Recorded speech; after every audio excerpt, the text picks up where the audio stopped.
All right, Heroes of the East. We're going to return to the East Front. Wait a minute. We're pretty much always on the East Front. Okay, I confessed it's probably my favorite side of the country too when it came to World War II. So Chris Ridley asked me to throw some EFS up, knowing that, hopefully GMT's North, Center, and South reprints will be coming out this year and everybody will get their new versions. Me, I'm waiting on North and Center. I have South. I played a little bit of that. I've got Typhoon. I've got Crimea, and I've got this one here, Kiev, Rostov.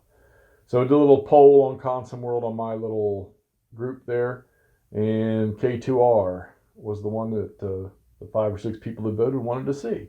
All right, so I actually set up the scenario 1, that little tutorial about Rostov redeemed, but now I've decided to try scenario 3, the battle on the Sea of Azov. Of course, this has to do with Manstein. And we've got our initial setup. I like the games that put you in a hex and don't say anywhere within 5 or 4 hexes or 1 hex or 2, because this means to me that they were trying to put these units historically. All right, so this is the battle on the Sea of Azov, scenario 3. Now, there are some rules that are eliminated because they kind of build into it with these scenarios here in this game. There's, I think, 4 maps that go with this, 3 or 4. So there is only trace supply, and there's no attack supply like you would see playing the full game, which is cool because I don't have to think about that. But you're supposed to treat the trace supply units, you do them as out of supply if they can't do their trace supply. All right, so the deal is with this one here. Take a quick scan down the line here. Yeah, the Russians have like 31 of these constructed positions, but you cannot build any in this game.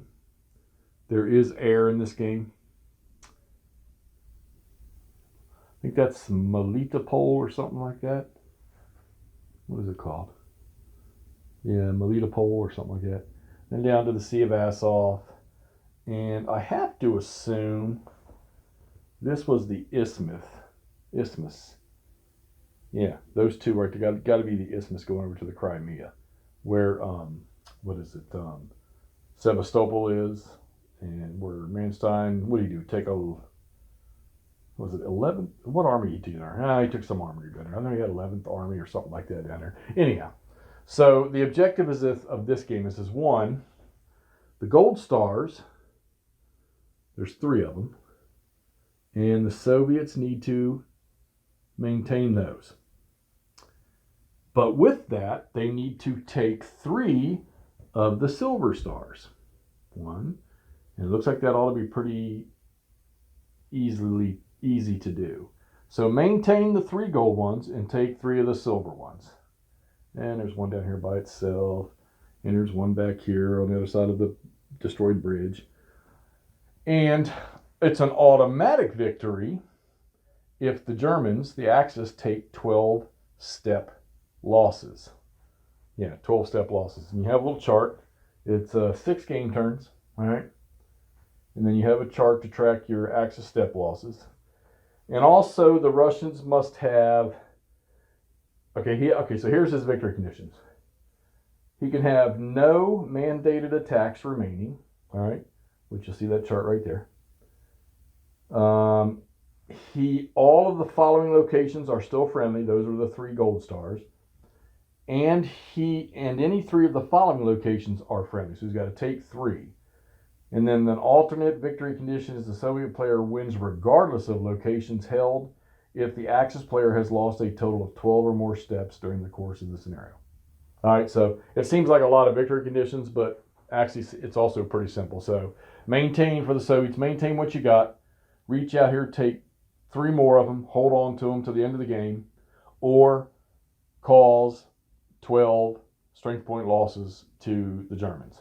All right, plain and simple. 6 game turns. The weather is dry on every turn. All right, so this was in September. Okay, so this is dry on every turn. All right, nothing fancy. I played some East Front, and I imagine a lot of y'all out there have too. So I'm going to play it and try to talk a little bit about it as we go. And maybe after I film the first turn, I'll discuss some of the rules here, because I know there's a few of you out there that would like to get a heads up on some of these rules. All right, let's get to playing, and we'll talk to y'all shortly.